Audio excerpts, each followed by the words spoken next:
Hello and welcome. You're watching Actuary 101 with me, Prakriti Singhal. And in the previous video, I gave you an idea about what cash flows and annuities are going to be about. So previously, what we have done is that if this was my timeline, then we had only one cash flow that was in the beginning or during at the end of the period, and we used to calculate the present value or accumulation at any given time.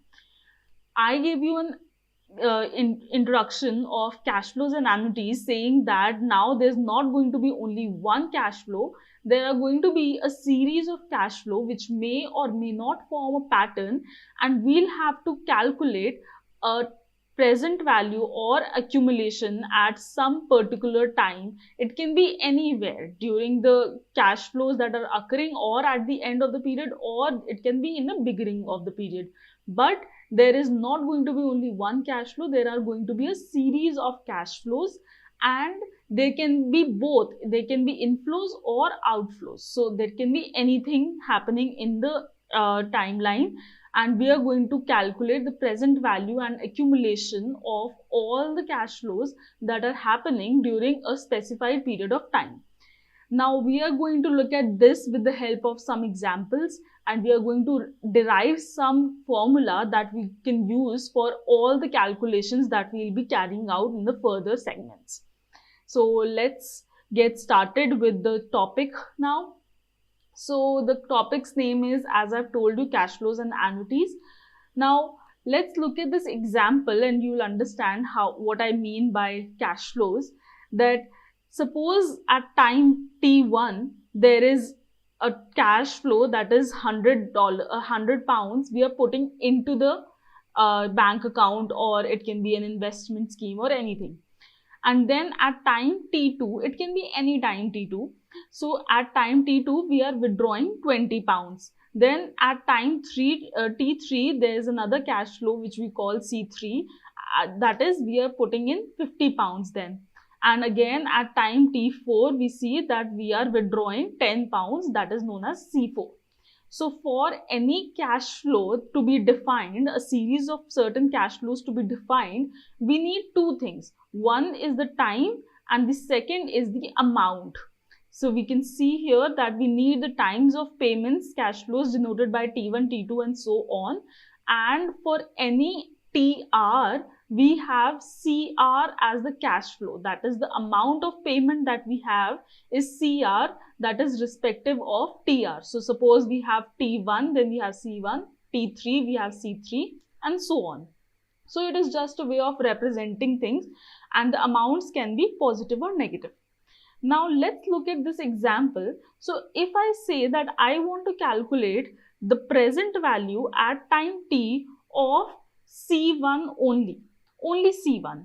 So let's forget about all the other cash flows. We are just considering C1. So what is it going to be? It will be C1 multiplied by 1 plus I. Let I be the effective rate of interest per annum. So it will be 1 plus I to the power what? It will be t minus t1. That is what we have done. So if we were going from 0 to 2, then we would do 2 minus 0, that will be 2. So this is how we calculate this. Now let's take, for example, we just considering C2 and not considering anything else. We are forgetting about C1, C3 and C4 at the moment, and let's just calculate the present value of C2 at time t.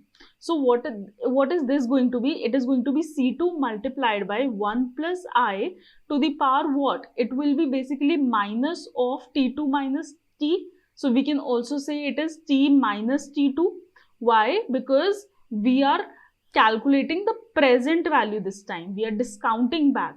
So it will be basically minus of T2 minus T, which can also be written as T minus T2. Now similarly, let's calculate for C3, forgetting about all the other cash flows. So C3's present value is going to be at time T, C3 into 1 plus I, and again T minus T3 in the similar manner, exactly in the same way that we calculated for T2. So it is going to be T minus T3, and for C4 again we are going to have what? C4 into 1 plus I to the power T minus T4. Now these T minus T2, T minus T3 and T minus T4 are going to come out to be negative terms, but we don't need to worry about that because that's exactly what we want. We need the reciprocal of 1 plus I. Basically, we need V, which is equal to 1 plus I to the power minus 1.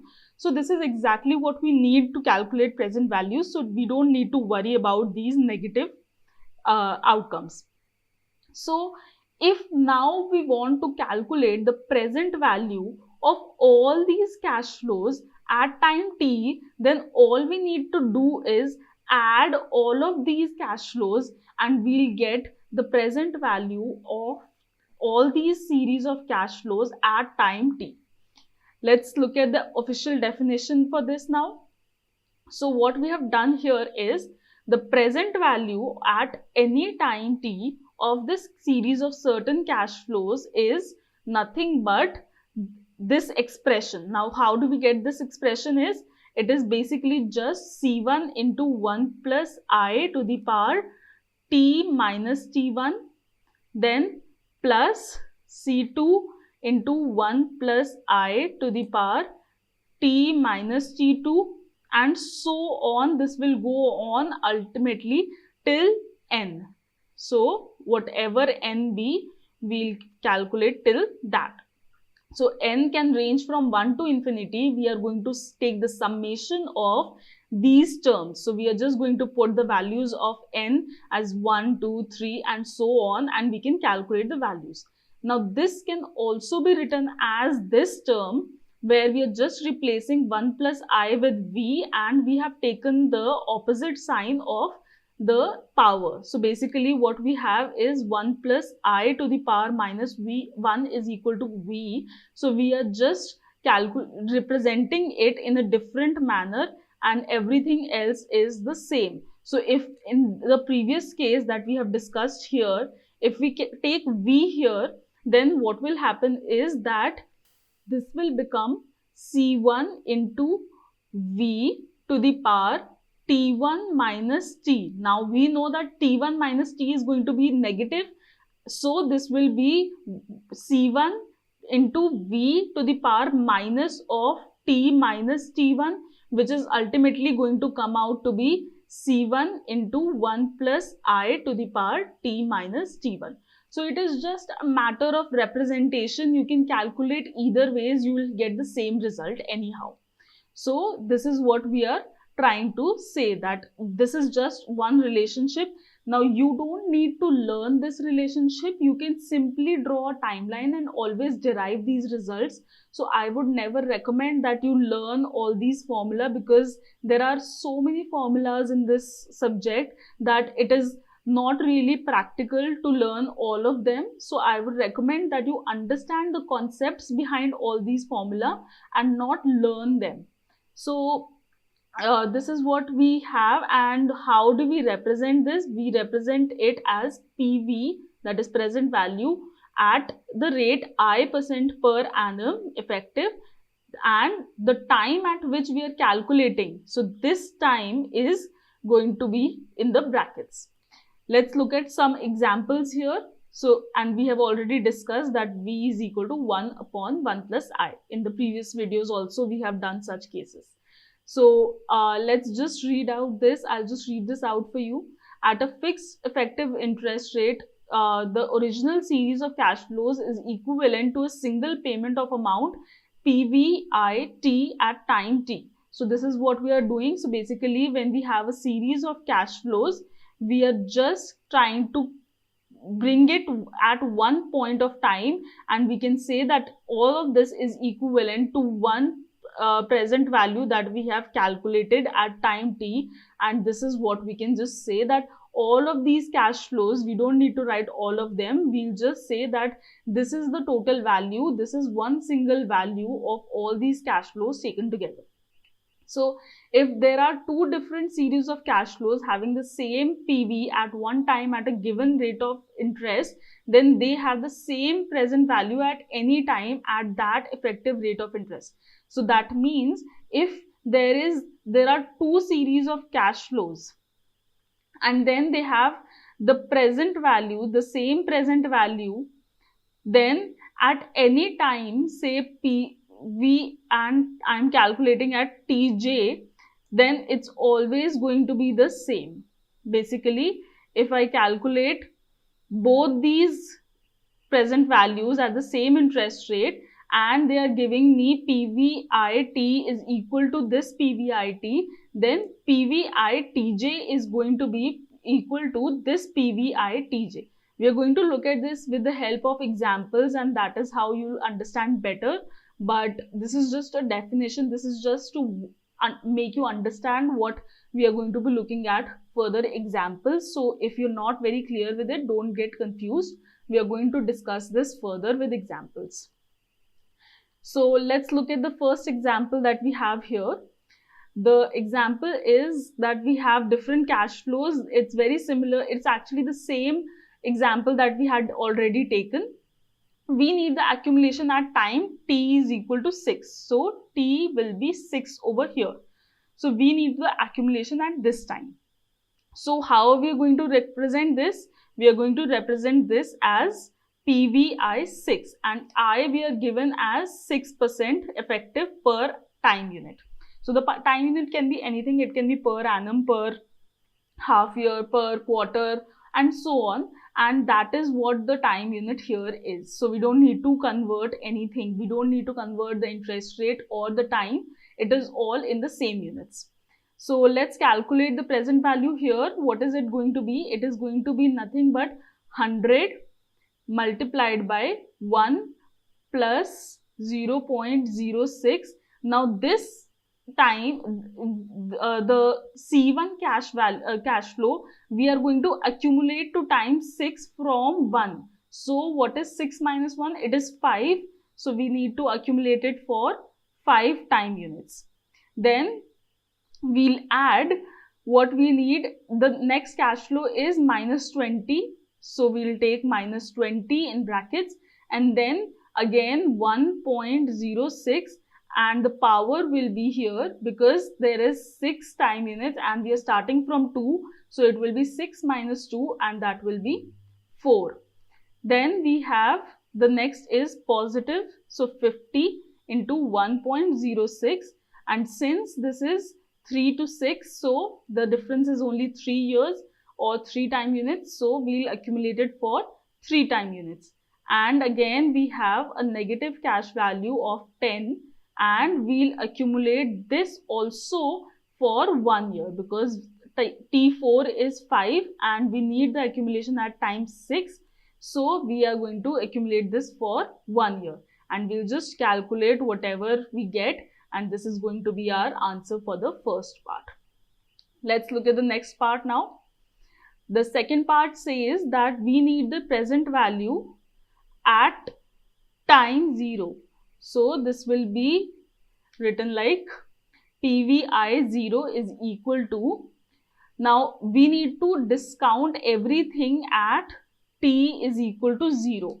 So what are we going to do? We are going to take negative powers again. So 100 multiplied by 1.06 to the power minus 1. Why? Because 0 minus 1 is equal to minus 1. So we are using the formula of 1 plus I to the power t minus t1.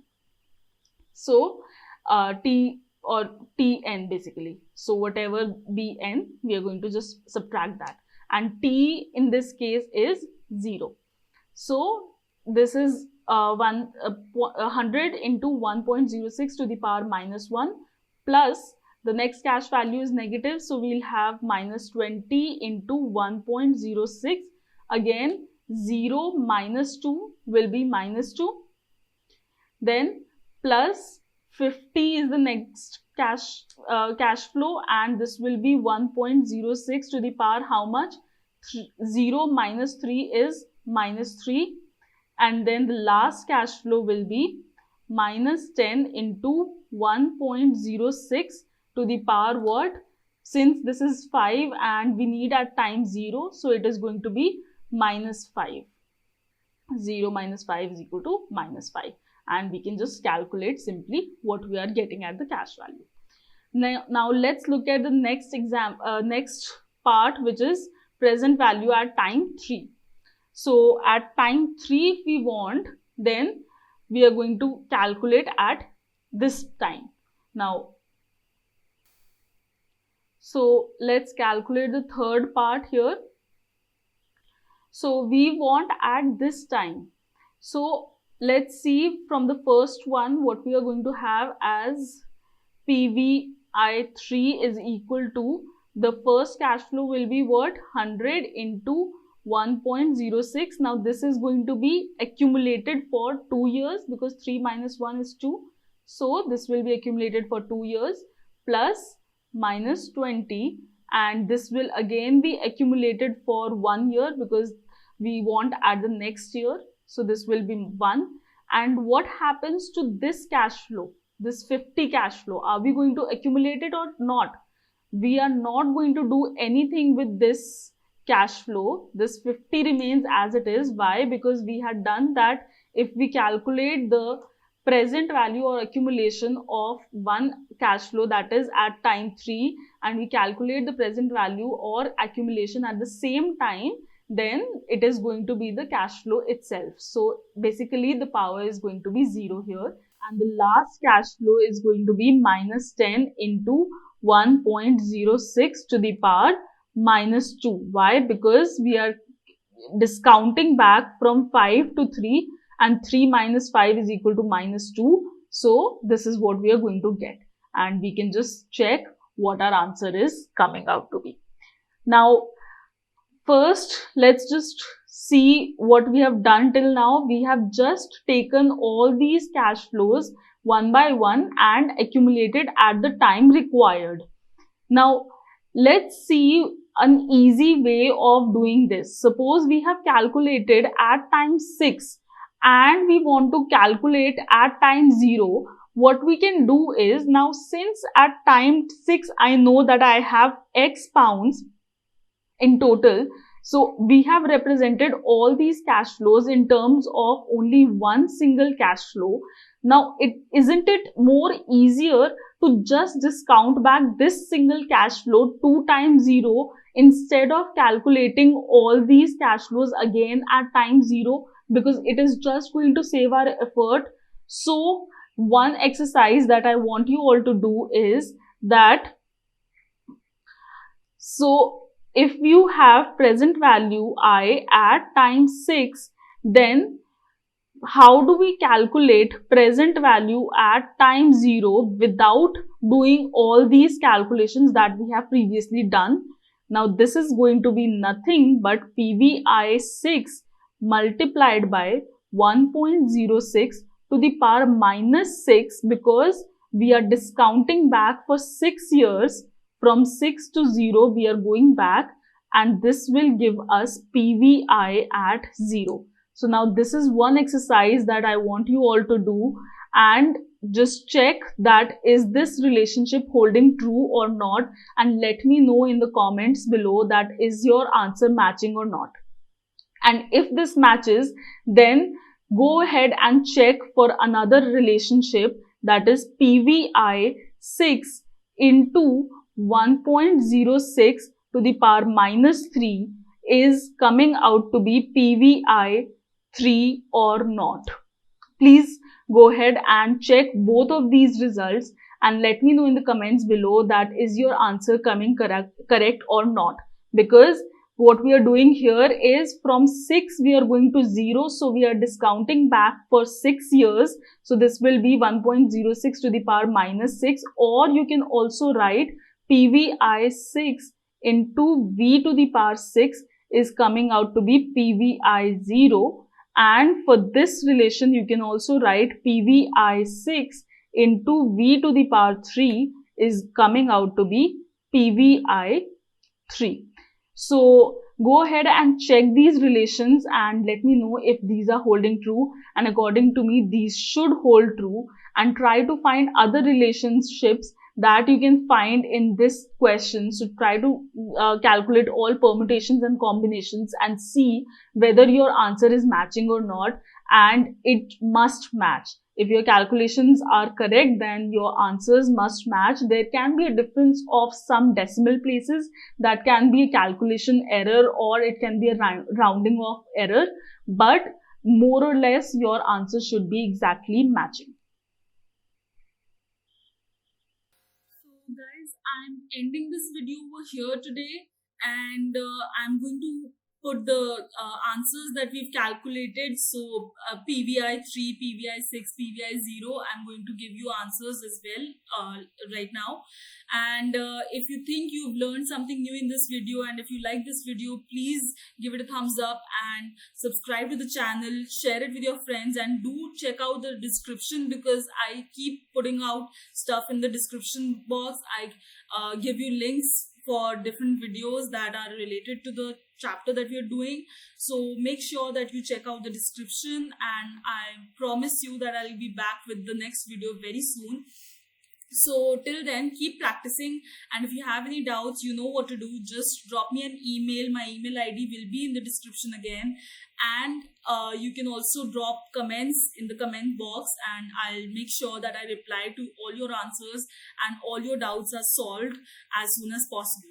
So here goes the answers if you want to note down. So PVI at 6 times T is equal to 6 will be 157.52 pounds. PVI at 0 will be 111.05 pounds, and PVI at 3 will be 132.26 pounds. So make sure that you are getting all these answers correctly, and if you are not, and if you're facing any doubts, then do let me know. I'll make sure that I solve all your queries as soon as possible, and especially before the next video comes up. So do check out the next video very soon. It's going to be up, and we are going to be covering annuities, which I just discussed in the beginning of the video, that it is a pattern of cash flows that you have. That suppose we are depositing 10 pounds every month or every year or every quarter, so we need to calculate the present value or the accumulation of that, suppose from 0 to T.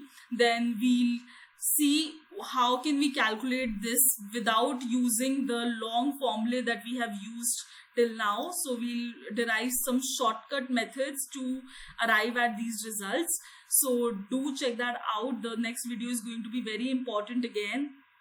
So guys, please, one tip, that don't miss out on any one of the videos in the middle, because they're all connected, as I've always said. So if you miss out on any one of the video in the middle, then it's going to hamper your learning. You're not going to understand the next video very well. So do check out all the videos. The links will be in the description as always, and keep studying, keep learning. I'll see you in the next video. Bye bye.